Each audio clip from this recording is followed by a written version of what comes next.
very much was every day because we know Ibrahim Messiah Asanteman Mampon silver stool so at the same time na me am say chairman of the planning committee ye hwe atoto dasebre osebonso the Doti ye hu ne manyina say yewra o te kokoso ma ye kwa say yidi na wotwe dana ne na wotwe miensa pepepe yemfa hihye bibia ne yenhihye na yewra emra mesie ne nua no if say nim say amamre kwaso no it's a traditional general free to a ne niema ne yemfa nto ho nche eno nti no yebu na no na ne nyina kosi on the 6th boso mensia na yebisim no da to sunsia on the 6th of June na yedibe dasebe fru akurase abafie nti onya bedu fie anwumre no a jase for kunani na busua be ya mamre enema adwade ne nema bi ho mo beye nti omu bia the next morning and I say ade Saturday no a ahomache Anglican sofo ne asofo akukudama wo Mampon mamu nyina beba abebom paye e de bie emu no so na onya bie so sana ye de beto ama Mampon ma general public obia abe edene ni buo etwato abreda sebre oba be da sebre ni ase ede ni buo etwato ama na ye nyame pe nesa ade chi kosiada anoso sa ye de beto sa na kosiada na nwumno no nsia asofo a wo Mamponhene nyina nsole local churches ni nyina beka omo hu nyina bom na ya be burial service e de ama e de eja da sebre kwai e ye kosiada na nwumre no nsia asofo akukudam nyina omo nyina be wa ha e be ya sorry ai twato kura e de hira da sebre ni de eja da kwai e ye kosiada no nwumre na de chejuada e ho na yewura wote kokoso de na nimonyam ene na manhene fo nyina betu o mani esimanfo ha na omo aba na yewura abeya mamre twato na wode agya ne nua no kwakura na nya wono nko yato yensa Africa na mampanyi yenim se yehwe kwaso obeba yato yensa Africa na mampanyi mienu o matwam a omode o mahome eye yem papa kofo ono so obeba ye papa kofo de the classmate from class 1 to upper 6 na e da sebre nti woni we ninu aprokope wono so de nanum nyam beba beta echi no ahwe na akufo ade so e ye da sebre na se no ware ninu aba anase mfa se da akonta yes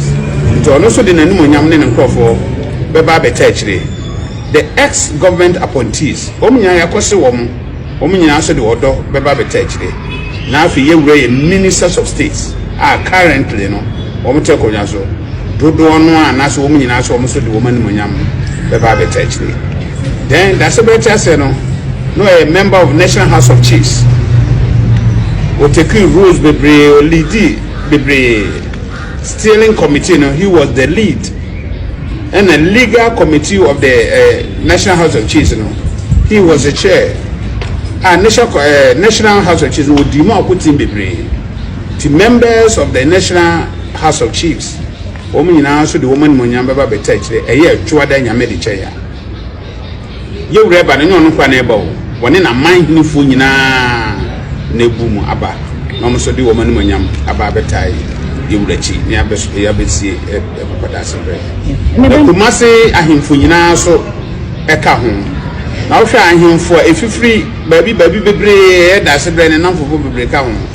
na da sebre na damfo pan the Queen of Swaziland. The Queen of Swaziland, Her Royal Majesty Masibula, Nadam for Pano, Mammy Yami Mammy, that's a blessed Adam for no. To Mammy so send delegation every Swaziland, Abba, almost the woman Munyam, Abba Betai, so we are Mampon this year. Let's also pursue take part of it. Yen started over her. A year fear dana, that's a bread, every free crassy baby free now. Nananum. Eya mamre eje adise de adwade ne ade ye be night of kennel night e de schedule no a prepare kwan so na fe ye show documentary a father sebre ho oba ye dwumade a obedi wasase so ne nyuma ya obeye ye wo manhia ne nyuma ya obeye wo National House of Chiefs ne nyuma ya obeye wo abamu no yɛbɛhu nyaa mfonyini akyerɛ ewiase nyinaa nti yɛn a yɛ mampɔfoɔ no a yɛn pɛ sɛ na wɔwɔ no bɛkrahye no efie da nwumna no dwumadi a yɛbɛdi no no nti wo de bra ne bɛbɔ oni akɔhoma na wo so wahu sɛ wɔtake part of dasebrɛ burial process parking lot no yɛwɔ ba ahodo bɛyɛ nsia the main street no deɛ hɔ na yɛwura bɛtene ɛde abɛwura dwonum aba nyimfia abɛhwɛ ne nia nani ase ayɛ amamre bi ɛsɛ fata bia nti yɛayɛ car stickers ama amanhefo no amanhe no wɔ mo kwan a wɔbɛfa so wɔn de bɛpie dwom ha wɔn de amanhefo no akyi ne yɛayɛ car stickers ama wɔn cars no bɛba bɛ park baabi no wɔn nante abɛfura nwura no ebisa ohwɛ ma ɛsɛ ha ne nhyɛ da nso enti yɛwɔ parking slot bebree a yɛne security for no atrase the samples na ma wɔn nti security for no n'anim ha wɔn bɛ direct cars no nyina kɔ baabi a obi a sɛ fata so wɔkɔ sɛ yɛ nam a yɛkyekyɛ invitation cards no yɛde amanhe for car stickers aka when yɛde invitation card brɛ wa yɛde card or sticker it deserve baabi a car bɛkɔ no yɛde aka ho so that unu ha no when security ni bi any problem ya ɛsɛ wodi so pɛpɛpɛpɛpɛ nti sɛ security no wɔn ma akɔ amanfo aka ne nwura baabi ya because otumfo ba president ba former head of state ne ba awowo mpanyinfo bebree ba the security take over the grounds enti yesre amanfo so uduru at the security be kachi obia no no tie na ye fefefefefefefe oh nchefo de mo kwa asem beba mo ba so aye printer accreditation amamo enti ye mo accreditation na register ye mo accreditation na register but who na accreditation security for no wo mo ma kwa ma nwuram because why you register no woni enim sa asem bi aba ho ye betime agire maka bi ama ho because different security etriba security for no home say no na na show uniform o ebi hye mufti ni ade so we security oba choose it ya enti so won share accreditation na mo accreditation on ma kwa ma nwura ina perimeter no mpo enti yesra atro for say mo pesa mo ba na mo nya accreditation no mo mfa mo din nim na ntenta ni register our registrar office so that umra no accreditation is ready enti say na nkwala obi oti do no dem ka ko no ko for accreditation go me media we media dey the chase we media enti no ready oba na register na do accreditation book sa no de security no ni problem bia ba bia obi bia oti do ra ko yo yes ati efie da nwumre ye adwade ejo me da no adapem efie da nwumre ye adwade and yes show a video night yes show documentary e fada sepro okay me da no pa ye bie no so the whole day ye ne wa himfia kwese da anopa ye bie no so the whole day ye ne wa ha ejo da anopa ye bie no so the whole day anajo ye ne wa ha nti se yewura wie no be na mamre nyina wie a ansana da sebe na brempon ne wo musom no anajo be non du ko no yakosai akire yewura ansana ye de nato adaka mu e de nakọ yewura free ho kope yakloso ayi no obi anko e ma ne de ayi tuntum bi be ye bi ayi tuntum on betu ansa asomade oh asomade en sheda na na heman sheda em bra asomade de but free say any dey kwa so no tete no de nim say o ko man hin fi anasa asema say hin na kwa asomade en she ti ya kanfo no ya mamre no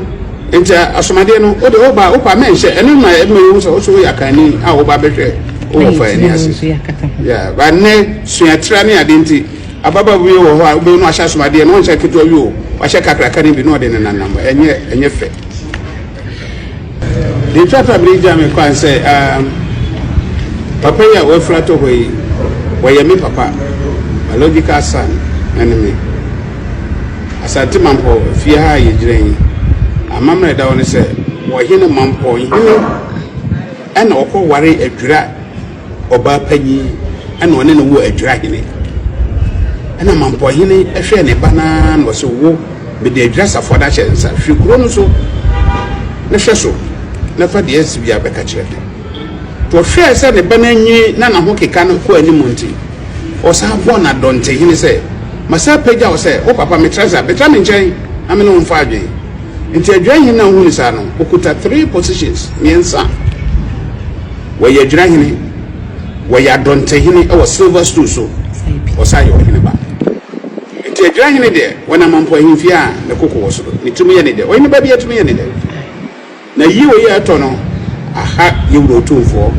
aha ga na Mamponhene aha ga na Mamponhene fo aha ye wura ye maame widow na me de aha na ye maame na na hema so na me de aha me che wo bia because me papa na da for